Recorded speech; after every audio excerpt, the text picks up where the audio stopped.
What is up, everybody? Welcome to the Cash Flow Empire, where every Tuesday night we love to bring a lot of family and friends. We just love talking about the dirty, ugly truth about multifamily, real estate in general. And obviously tonight, another episode where we have a good friend of mine, man, of ours actually. But this tonight just really means a lot to me personally, just because you know. Uh, I think destiny somehow, some way, we probably weren't supposed to meet because how I met Mr. Shane. I was out the building. I was about to just leave and probably never meet him ever.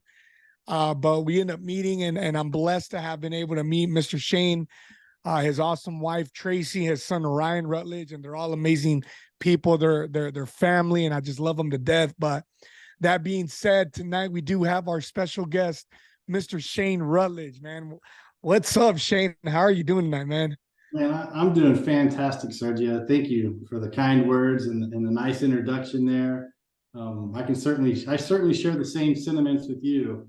And it is one big family here within this particular group and within the MIA group as well. But man, I'll tell you what, kind of touching point on what you guys had talked about prior to the recording started. I know everyone here was there for that. People watching the recording may not have been, but man, I've had the privilege of seeing this thing develop from the very beginning. I remember the very first, I think it was like a 6 or even an 8 hour live Instagram live where you guys interviewed several people, and it kind of all led into this, this basically this Tuesday meeting that you guys have had every week for an entire year, I believe.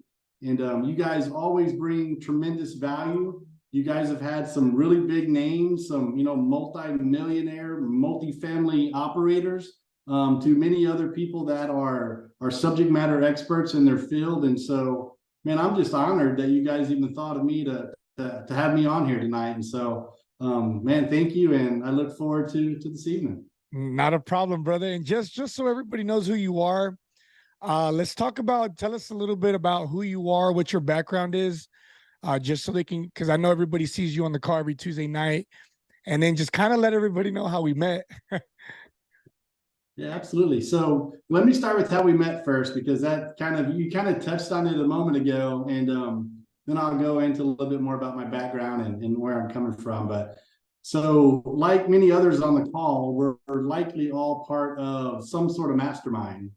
And usually during those masterminds, you end up attending some 3-day event that they give you an opportunity to sign up for a larger mentorship program. And so we originally came into the multifamily space through multifamily mindset. And at that 3-day event is where I met Sergio. And so my wife and my son and I were kind of sitting in the center, a few rows back. Sergio was up on the very front row, him and his partner. And so throughout the 3-day event, Sergio was sharing some of his experience. I believe at the time you guys were working on closing a deal in Florida, and that was kind of talked a little bit about during the 3-day event. But so just throughout the 3-day event, just interactions, you were always in the back of my mind is, man, I got to meet that guy before this thing's all said and done. And we didn't have an opportunity to during the 3-day event, but literally on our way out the door as well, we were leaving the event. Sergio was standing at a table. I think you were you were actually talking to somebody else at the time near a table. And my wife and son and I walked up. I believe it was honestly just to introduce myself to you, because I've seen you a few times throughout the weekend, talking. And so that's how we met, man. We were both on our way out the door. You were the very last person I talked to at that 3-day event. And guys, this is the phenomenal part about it, right? We all talk about networking. You never know who you're going to meet through these events that we go to. And like I just said, Sergio was the very last person I talked to that 3-day weekend. And he turned out to have the biggest impact on our growth over the last 12. Now we're into our 13th month of multifamily space. And the very last person I spoke with that day has had the very largest impact, and welcomed me into the team here, and has kind of carried me on his shoulders, if you will, for 13 months. And so that's awesome. Sergio, again, I'll always give you credit for that. Thank you for that. So for my background, I can tell you about my background. I've always had an entrepreneurial spirit, right? And I remember, as a child growing up in the 1980s, I remember watching all these infomercials of, Charlton Sheets and just, I don't know, Dave Delgado and all these real estate gurus back in the 80s, at middle of the night, telling you how you can become rich by, doing real estate stuff. And so that intrigued me, right? That kind of planted the bug back when I was, 14, 15, 16 years old. On top of that, other family members, my grandparents, other family members, they own businesses. And so I'd always had some sort of entrepreneurial spirit, and I always had real estate in the back of my mind. I took a different path in life. I didn't pursue those dreams at that time. I went down a career path. And, nothing wrong with that. It just wasn't what I dreamed of as a child. It didn't actually provide me the lifestyle and the wealth that I dreamed of as a child, right? Going down a career path didn't provide that. Certainly it provided some stability, and, allowed me to make a great living by all regards, and, support my family and do all that stuff, but it really wasn't fulfilling, right? I wasn't living my dream.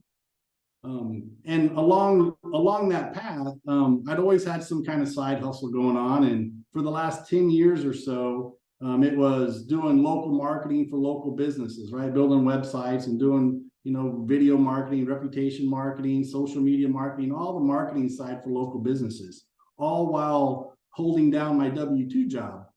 Now, my W-2 job, I can share a little bit about that with you as well. I can't go into a tremendous amount of detail on it because I work for a federal law enforcement agency, one of those three-letter agencies that no one likes to hear about. But at the end of the day, we're all people, right? We're all here to make a living. And for the most part, everybody I work with are good people, right? I don't know anybody who you see in the news all the time for doing nonsense, but I suppose they exist, right? But at the end of the day, what my role is for the agency I work for is I work in the asset and facility management division. And so that means I don't carry a gun or a badge or anything like that, but I'm more in a mission support role where we provide the facilities that they use to perform a mission. And so in that role,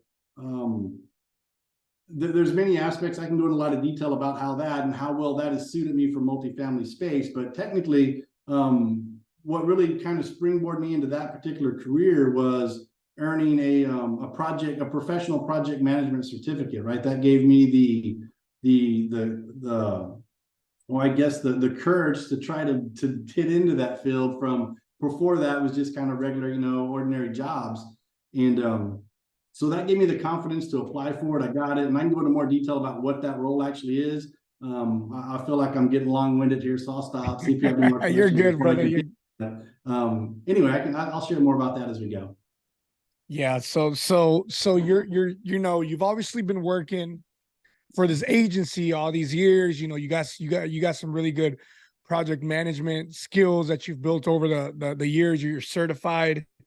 What took you to that? So the day we met, what even took you there? Well, I mean, I know you talked about having that entrepreneur mindset, but what made you want to go to that 3-day multifamily real estate event? Why multifamily? Just because I know a lot of people in this room start in single family. They think, let me get into single family and then I'll do the small things first and then eventually graduate into multifamily. But in this case, Shane, if I'm not mistaken, kind of like me, you just jumped straight into the multifamily. What made you want to go to that event that day? Well, so good question. I mean, I think it would just be, I'm looking for something to transition out of my W-2 job, right? I want to retire from that. I'm eligible for retirement that in about 4 or 5 years. And so I'm wanting to transition into what is next for me. That, and also just, turning 50 some years old. I'm 52 now, and realizing that I don't have my retirement in order the way I'd like it to be, or the way I've always dreamed about, living 50, 60, 70s all in to my latter years. So I didn't have that, settled and in order the way I wanted to. I wanted to find something that could produce income, passive income, residual income. Now, that doesn't mean that I don't want to do any more work, but I just want my money to work for me. And I also want me to continue to earn money on things that I've done in the past, right? Where every dollar that comes in the house isn't necessarily on the effort I did that day or that week. I want to be, residual income and passive to some degree. So real estate, of course, offers that. It just happened to click, in terms of the timing worked out for me where I was transitioning out of doing the local marketing stuff. I was kind of just burnt out on that. And I was looking for something different, right? Something different that I could, build an income with and have passion for. And so probably like many of the other guys, it started with, I don't know, I think it was a TikTok video or something, right? Where I saw, Tyler Devereaux on TikTok saying, hey, you need to be buying apartment complexes. I'm like, dude, really? I don't even, I got my own personal house, but I've never been involved in real estate at all. And so, I mean, it was really that, right? I was ready. The timing was right. I was looking for something that I could transition out of, go into retirement with. And, Tyler Devereaux TikTok led to a one-day event that was free, that led to the 3-day event, that led to the mentorship, that led me to meeting Sergio, that, and here we are. That's great. So I love kind of, guys, as you can see, we're kind of backtracking on where is it that Shane started, because a lot of people do start in the single family homes, and I like to call myself the little black sheep just because I didn't have any rentals at the time or fix and flips. I wasn't doing any of that. I was like, you know what? The hell with it. Let's jump into multifamily. So I love that you kind of did that. So after you joined the multifamily, like, what was your initial thought of the possibility of doing this? After you left, me and you meet, you leave the multifamily 3-day event. What's on your mind? Are you kind of thinking like, you know what, this is impossible? What's going through your mind at that time? Well, so I'm a very optimistic person, right? I'm always believing that I can achieve pretty much anything I set my mind out to. And for perhaps the first time in a long time, leaving that 3-day event was something that was different for our family, right? Because it was my wife and my son were there. And we left that 3-day event with a decision that we all made together that this is what we were going to do. And so it was, I had the support of my wife. I had my son who, as a matter of fact, during the time of signing up, this brings back memories. After the second night, right? So Saturday, we got in a huge fight on the way home because my wife wasn't hearing the amount of money we had to spend and all that good stuff. Become Sunday, and I think at some point in time in between there, my son said, look, I don't, if you guys aren't doing it, that's fine, but I'm doing it. And we're looking at my at the time, my 18-year-old son thinking, really, dude, how are you gonna do this? He's like, I don't know how, but I'm gonna do it. And so I had commitment from my son, which I really think led into the commitment from my wife. I was kind of on board with it too, but what really helped seal the deal for me was all three of us wanting to do it together.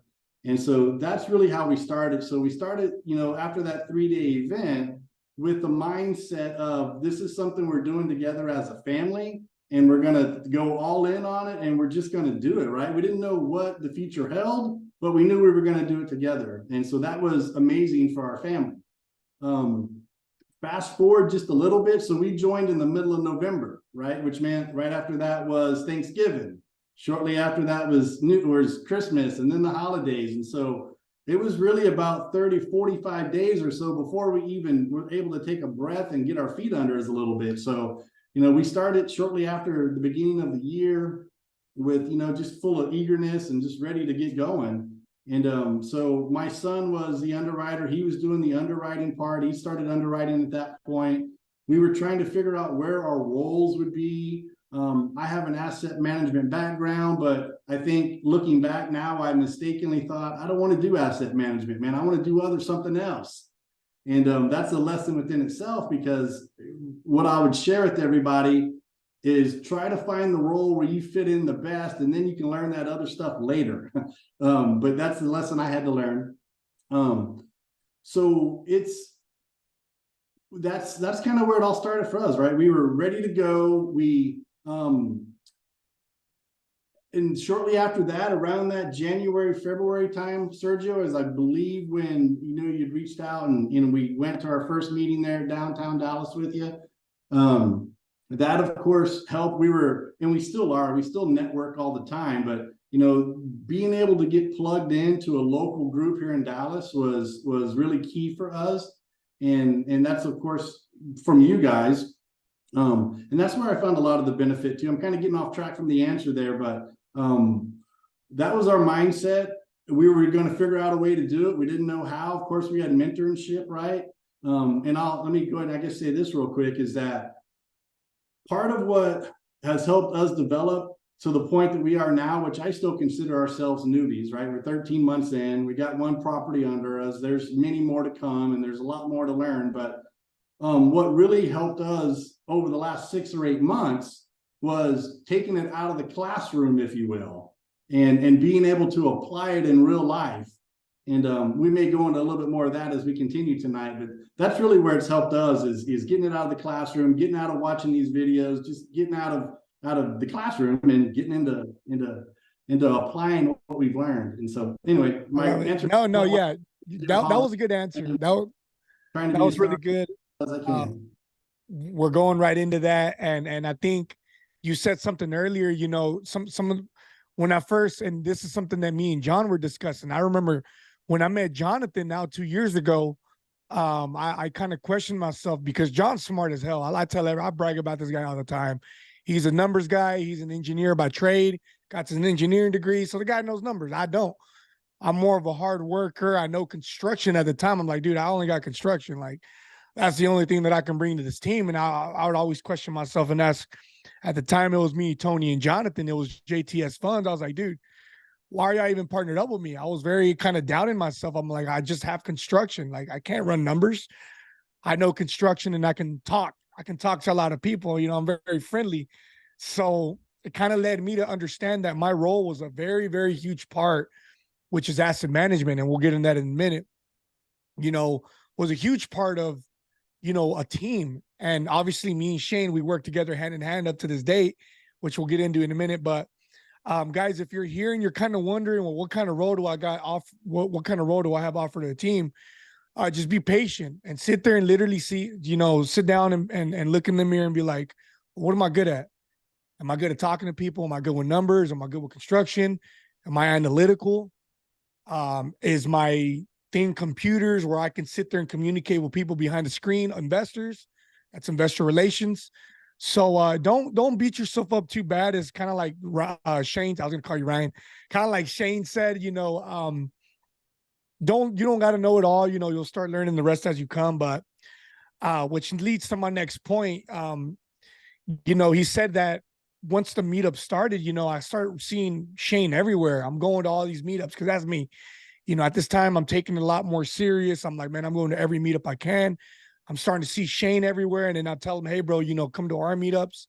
So that's when the network's starting. So as you start to come to our meetup, Shane, one thing about us is that we don't hide any of our connections with anybody. I'm up here leveraging off other partners that we have. And I'm seeing Shane. I'm like, look, Shane, come meet our other partners, which is Sean, Jana, some other amazing people that are helping us close these assets. So you meet everybody, Shane. Is it starting to feel like, it's kind of starting to piece together just because you're now rubbing elbows with these people, or what's kind of going through your mind then?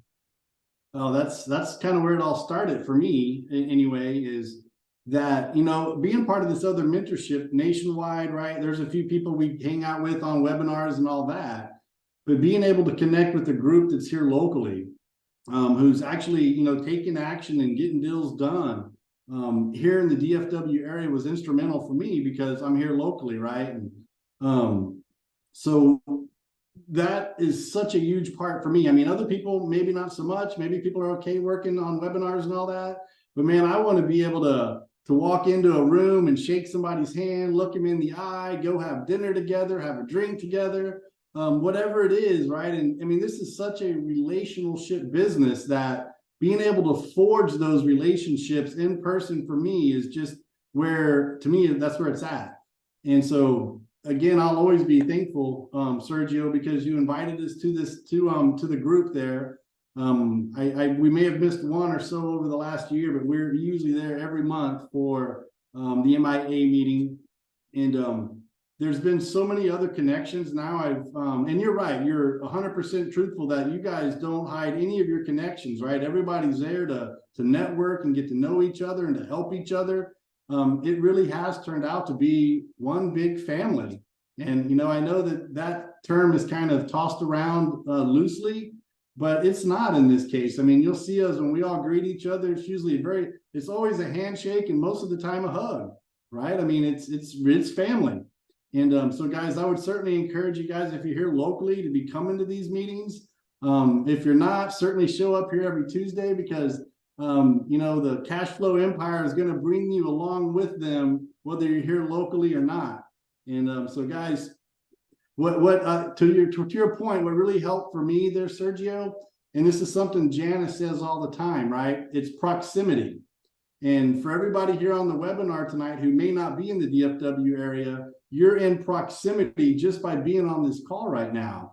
And so I would encourage you guys to continue to stay plugged in, continue to be part of this group, and good things will come out of it. And so that's what I'd have to say about that, Sergio. That's good. No, and guys, as you notice, we're kind of going through Shane's life, his life cycle in the multifamily, from us meeting at event, from him taking the action to come actually to our event. I'm like, look, dude, you need to come meet these people, stay locked in. Like, I promise you it's going to work out.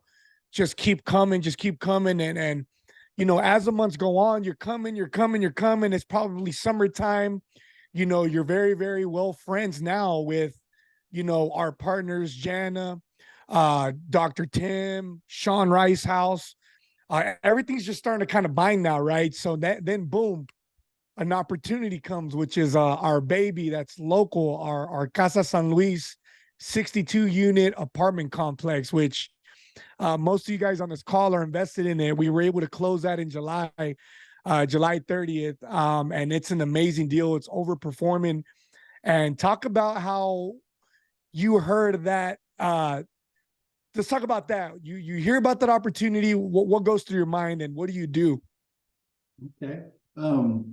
So let me start by saying this. I almost missed it.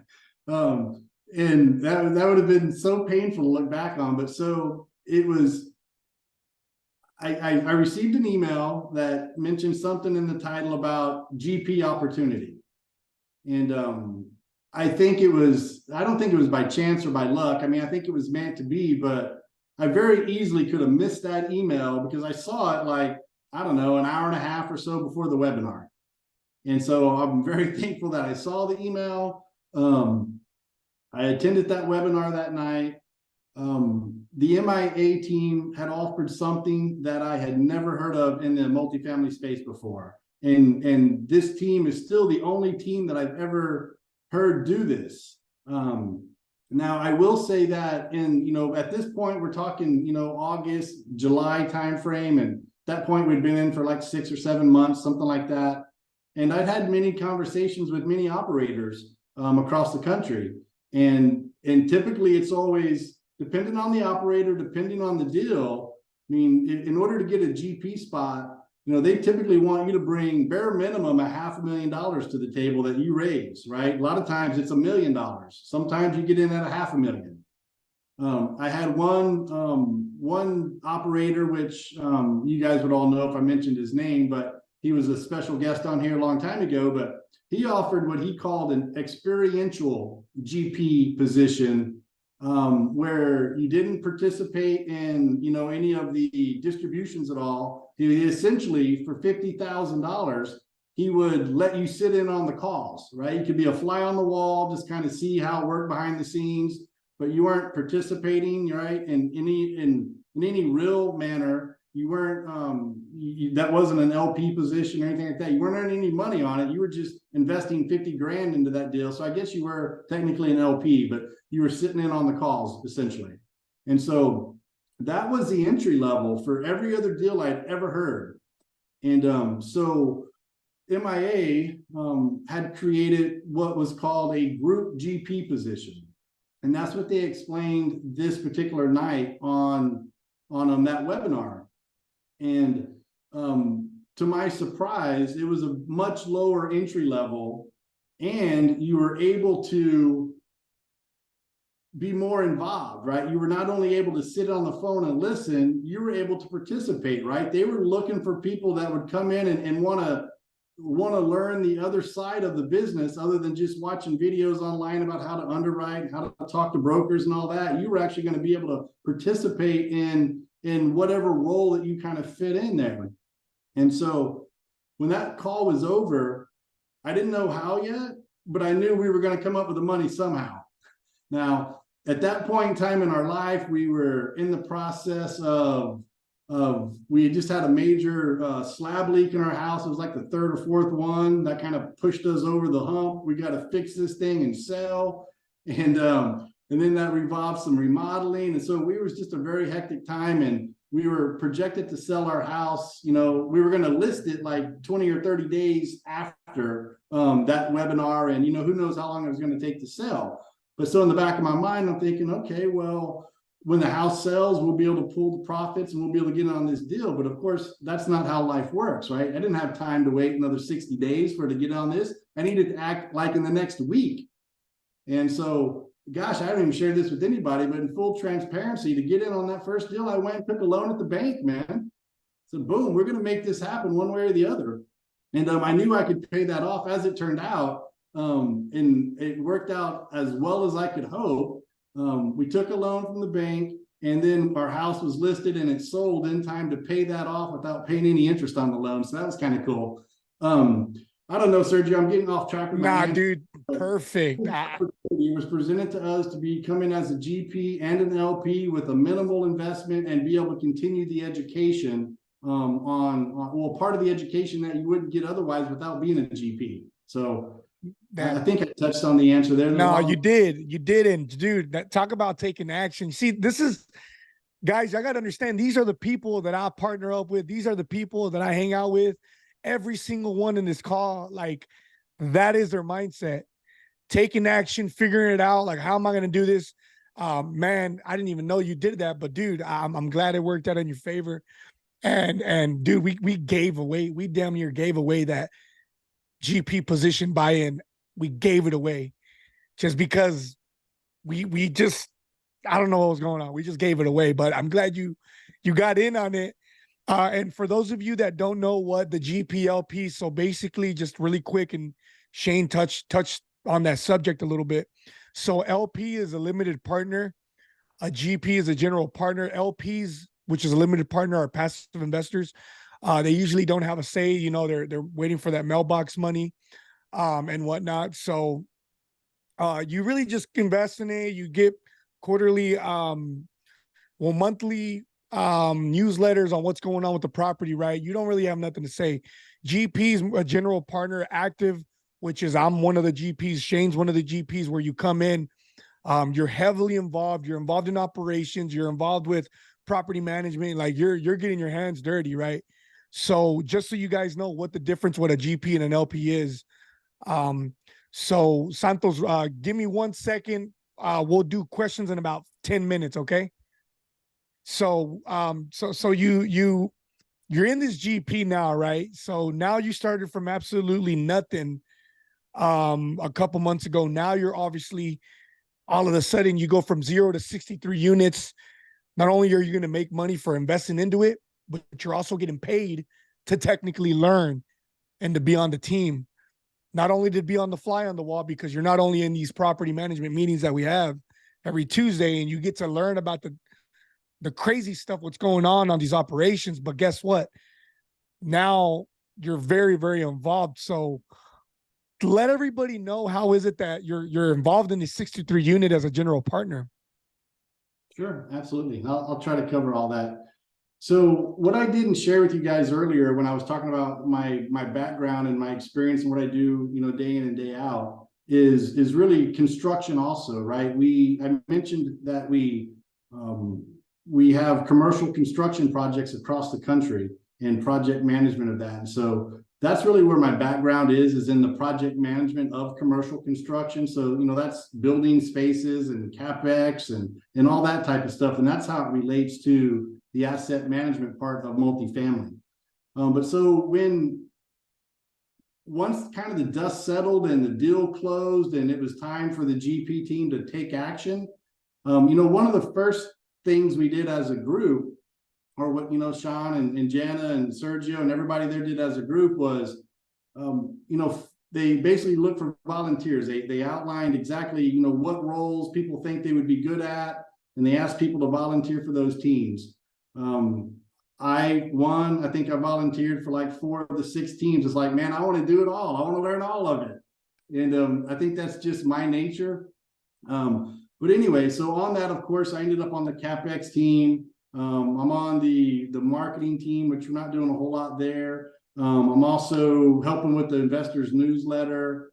And so, but anyway, so that's where I originated that, right? Those are the roles that I was volunteering to provide essentially whatever they needed, in the sense of my time, my labor, didn't matter. Just, hey guys, thank you all for inviting me to the table. Whatever y'all need me to do, let's get to work. And so it kind of started small, and over the last, few months, I've been able to take a more increasing role over time. But it started out with doing some special projects. One of them was inventorying all of the supplies that was on site. All the whatever it is, electrical, plumbing, just supplies that were there that was in stock that we wanted to make sure that we were pulling it out of stock instead of going and buying it new, right? We wanted to use existing supply stock that we had. Another one is we wanted to, we need to reinforce a floor under the boiler, right? So those were the kind of 2 smaller projects that my role originally started as is along with, I believe I saw Derek's on the call too. He was part of that. Yeah, I see Derek. Derek was part of that team, another gentleman, Brian. And so the 3 of us were working to try to coordinate and organize those 2 things. Over time, and as things developed, and just being in the room and being around everybody and just trying to fit in and fill whatever role we possibly could, I was able to take on a little bit more of a role, in the sense that I started working with really, I guess so SJ2 is the construction site that's doing that.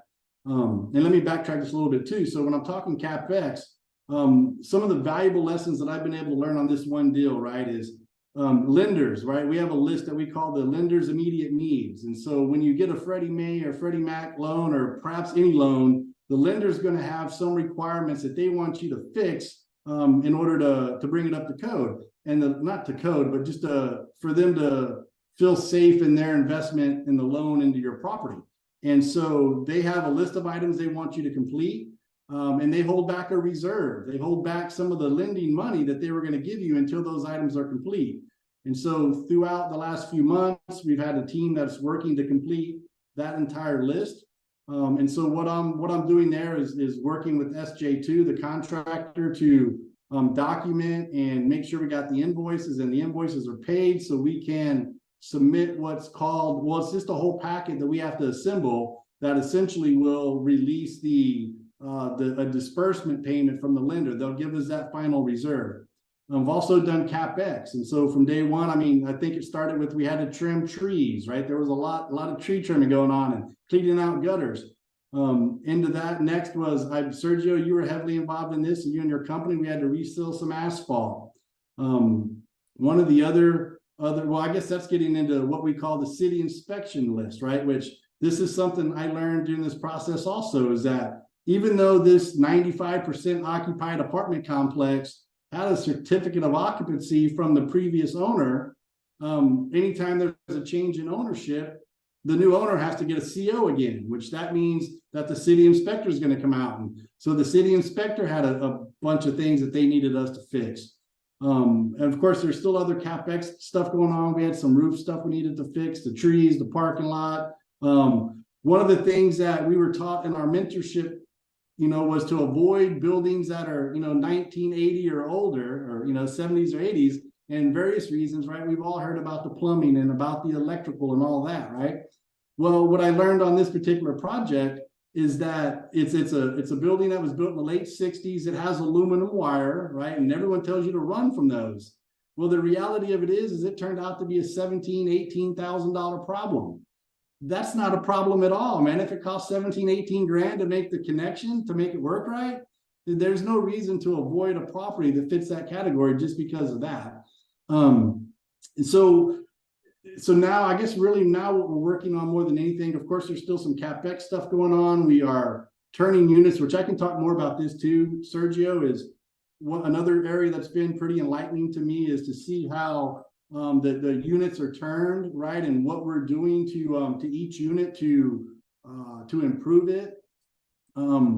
And then also make readies. I'll say this too, and this is a lesson I learned, and I wouldn't have learned it without just being part of the team, right? And being part of it. And I think you were there in that conversation that day with Sean on properties, Sergio, and realizing I think our CapEx budget, what was raised, I think it was in the tune of like 750 grand for this project. And I'm looking at this property. I'm still really new, but I was even newer a couple months back. And looking at this property thinking, and bringing in my government background, right, where the government spends way more money than any of you guys would like to hear about on just improving property, right? And then we'll come in there and spend $2 or $3, $4 million like it's nobody's business. And so bringing in my normal everyday W-2 mentality of, hey man, we got this budget, all this work needs to get done. Let's just come in here and get it done. Right? Or at least that's where my mentality was. And I was mentioning that to Sean. He's like, well, wait a minute, man, that's not the business plan. We got a business plan. We got to follow the business plan. And we're going to do all this stuff in a systematic way over time. And so that was another lesson learned. So I'm probably forgetting about 5 or 6 other really good points of what I've been able to transition to and help with, Sergio. But man, I'll leave it at that. And well, I hope you guys can tell, man, this is something I'm extremely passionate about, man, because it fits really well in what I do for a living. And I love this kind of construction stuff. I love this environment. And I don't know. Dude, that's amazing. I just hearing you guys, have y'all noticed how just knowledgeable he is and how, I mean, you can hear it in his voice, how passionate, like you just said, he is about just, buying multifamily, coming together. Everybody wants to do by themselves, but for what? Like, why not just come together and, and just get on and hop on the train and let's go take down these multi-million-dollar assets. And I'm just super happy for you, bro. I love that you're enjoying everything. I love just sitting next to you and, just kind of taking this thing down together and making it happen, helping execute the business plan that we got. And I guess one of my final questions before we really start, oh shoot, Yoshi just reminded me. This isn't a pitch, this isn't a sales pitch or anything, but none of this would happen if, and I'm not really saying, I'm not saying in a disrespectful way, but because we had a program for Shane to come in, and this isn't a pitch once again, he was able to come in and learn all this. He was able to come in and learn how to buy multifamily, how to deal with property management, how to pivot through certain situations that we go through as owners, right? I'm on 63 units thus far. Shane, my next question is, how, looking back at it now a year ago, November, when you went to your first multifamily webinar, and now that you're actually in the trenches right now, how easy is it to buy a multifamily? Because I know a lot of these gurus say, oh, just buy the $40,000 program, and guess what? You're going to learn how to do it. It's that easy. Yoshi's already about to she's pissed off right now. So, but Shane, tell me how easy is it to buy a multifamily, or is it what you thought when they were pitching, when people, because it's a lot of groups out there that say, buy this $40,000 program, come in and we'll teach you.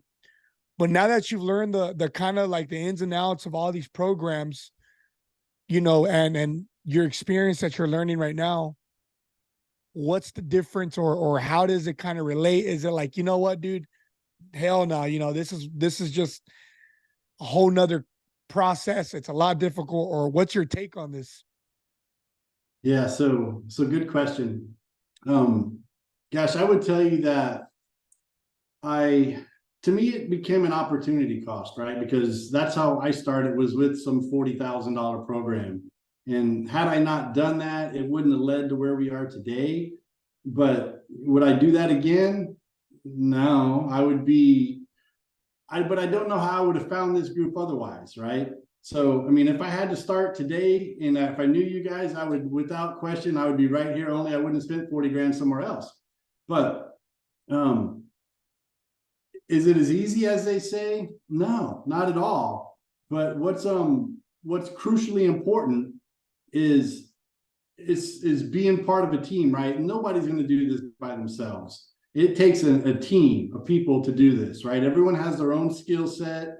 Everyone has brings a different value to the team based on what they're able to do.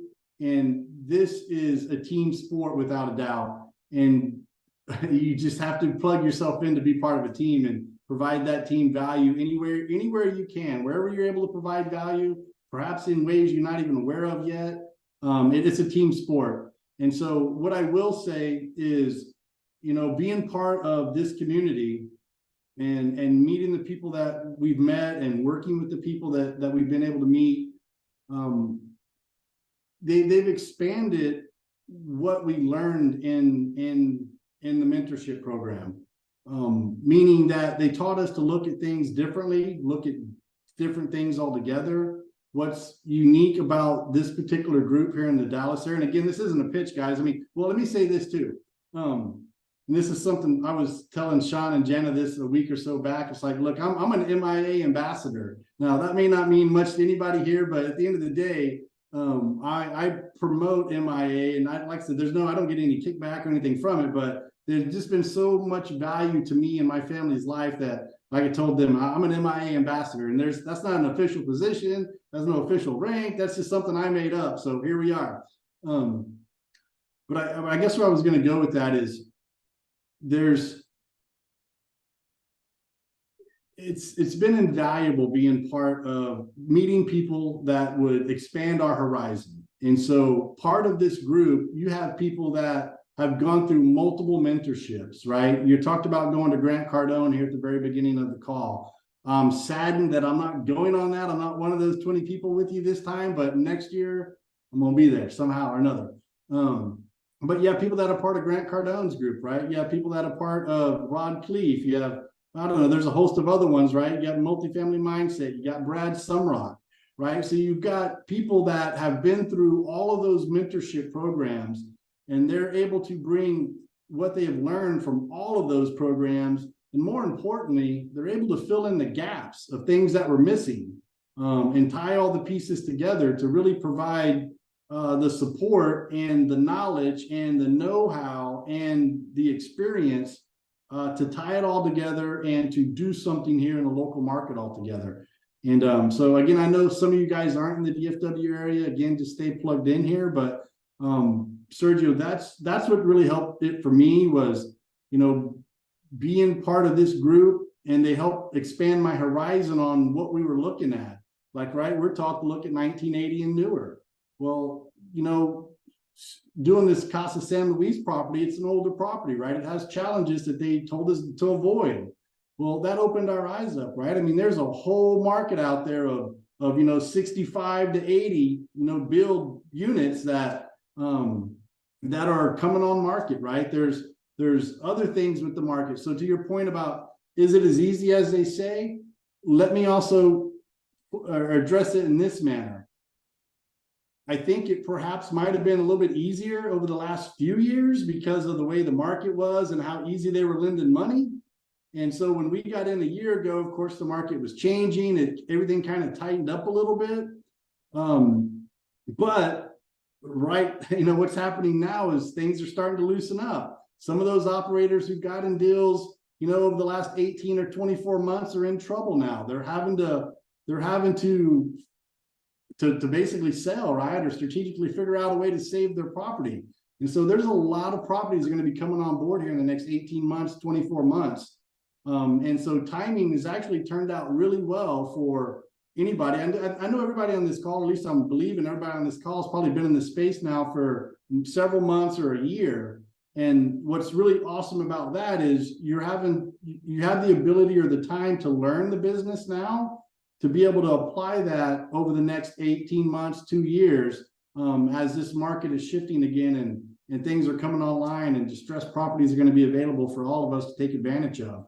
And so I don't know, Sergio, that's my answer, man. That was good answer. Good answer, dude. And I appreciate everything. Guys, it's just all about opportunity. Now, this is something that really interests you, to come and join us at MIA, to get the same opportunity to invest, to learn. Literally, you're gonna make money back by investing, right? Click on the link that Yoshi's sharing to join the Model Investor Alliance Elevate program. It's not a pitch, but this is something that obviously works for a lot of people. Invest in yourself, guys. And, I know we're taking down all these huge assets together. I mean, eventually we do plan to go take down a Class A.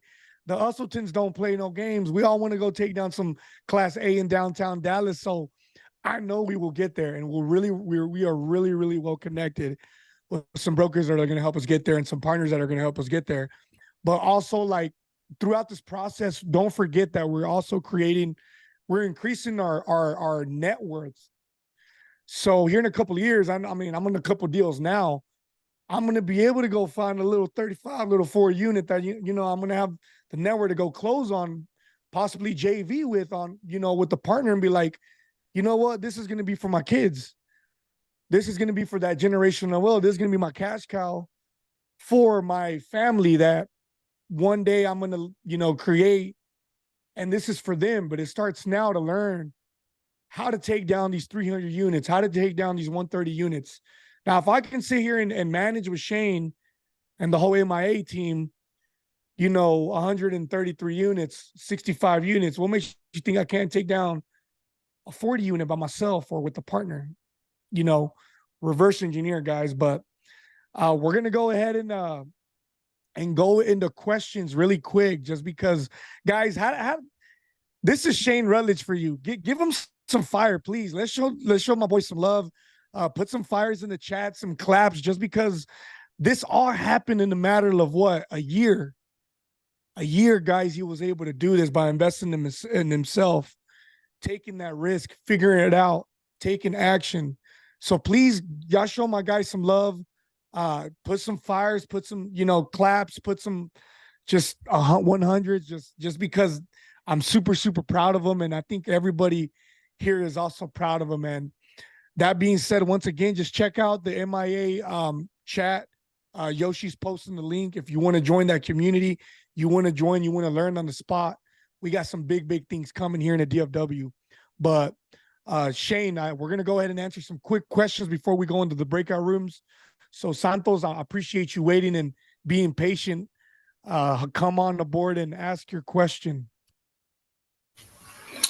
Yeah, basically just want to ask very quick, when it comes about a GP and an LP.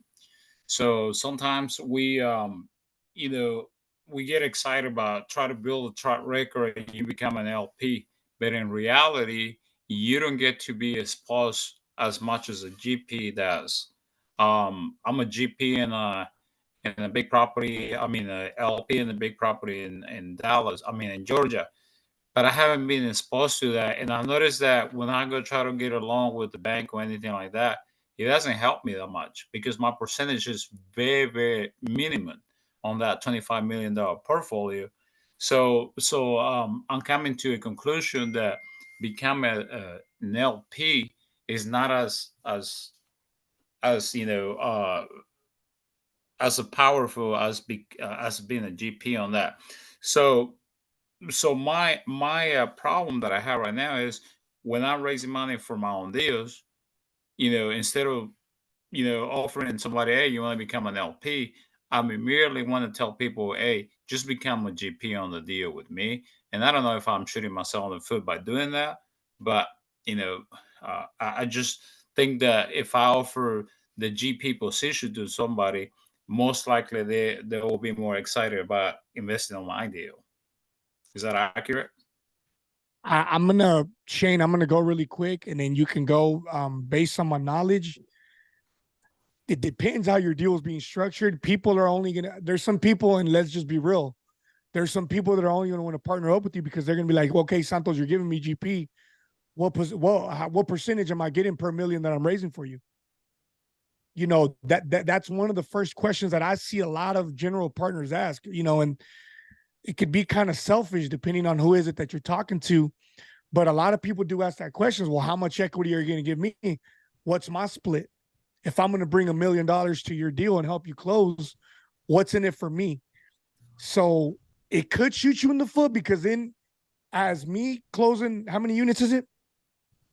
36. If it's 36 units and your NOI is probably not cash flowing too much, depending on the deal, once again, you might be thinking that you're going to take all this cash flow home after you pay your mortgage, but in reality, now you got a partner that brought $1 million or $2 million, and now he's going to want a lot of that money. So that's going to bring your cash flow that you're expecting to take home personally away. So I guess you kind of be the judge, and that's my opinion. You kind of be the judge. How much are you willing to give to make this deal happen and close? And that's just my opinion. And Shane, I don't know what you think on here, bro. And John can jump in too.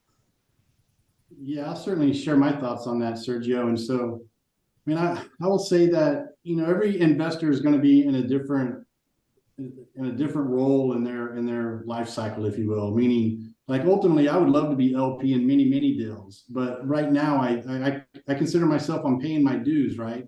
In order for me to be what I consider a good LP investor, I want to pay my dues and I want to understand what the GP is, right? I want to understand all of that. But so everyone's in a different position in life and where they may fit into that, whether they're an LP or GP. Like I said, right now I'm still trying to learn it all.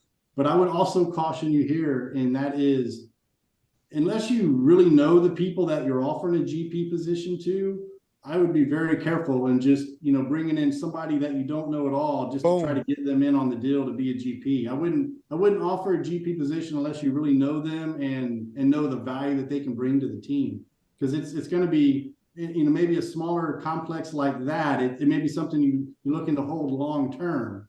But if not, I mean, even these larger properties, it's a 5-year marriage, maybe a 7-year, 3-year, depending on what our exit plan turns out to be. But so, yeah, I would be very cautious in just inviting some random person that you don't know that well to be a GP. And also keep in mind too, if it's about them just bringing some money to the table to help close the deal, you got to be careful there too. There's some SEC violations with that, or some concerns with that, right? People can't just raise money. They've got to fill another role, right? So would the people that you're inviting, would they be fulfilling another role of maybe asset management or investor relations or any other role that may seem to be fit? So anyway, that's my 2 cents.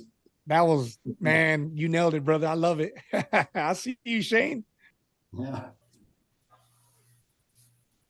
Santos, did that answer your question a little bit? Yeah, that is that is good. I appreciate that. Thank you for. I just want to give a shout out to those that want to go see Uncle G over the weekend. So next time I'll be on that group. Let's go. Let's go. Great question, by the way.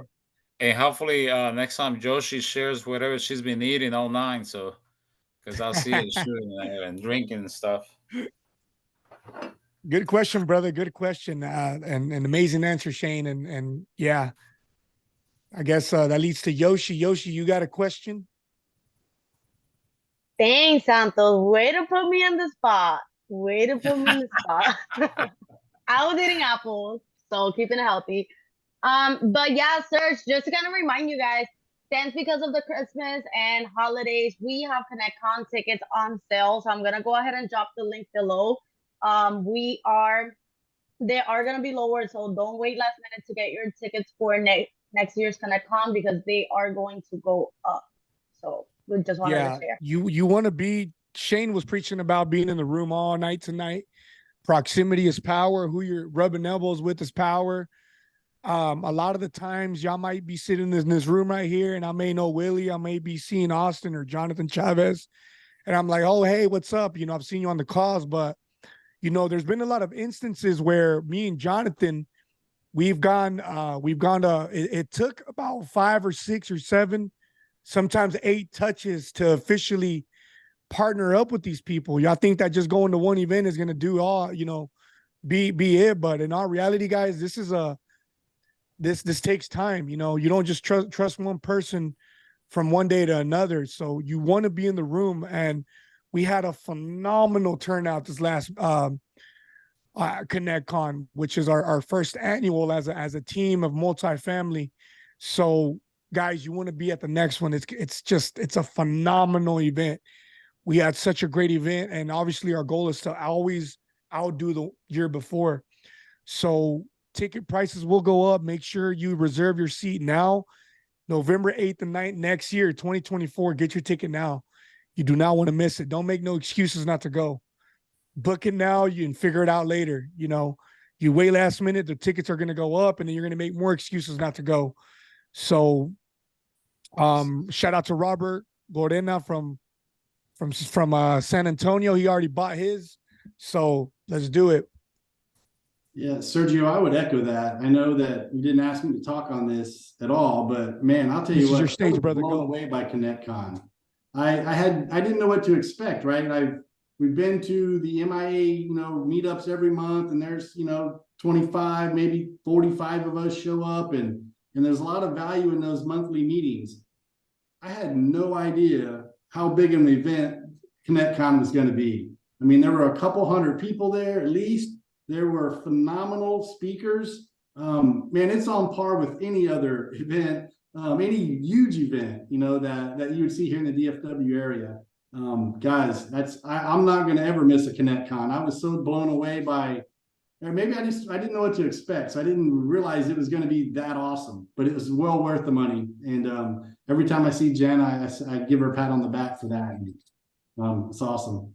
Yeah, it was great. It was amazing. You don't want to miss it. And I don't think we have any questions in the chat. What we are gonna do, we're gonna do a quick breakout room just so y'all can maybe some of you guys want to ask Shane a question, get some one-on-one time. But this is a time to network with everybody, just to really, you know, come in and hang out and see what we got going on, see how we can continue to network and build together.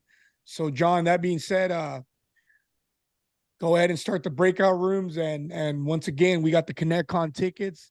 And if you want to join the MIA Alliance, Yoshi also put the link there, or reach out to any of us.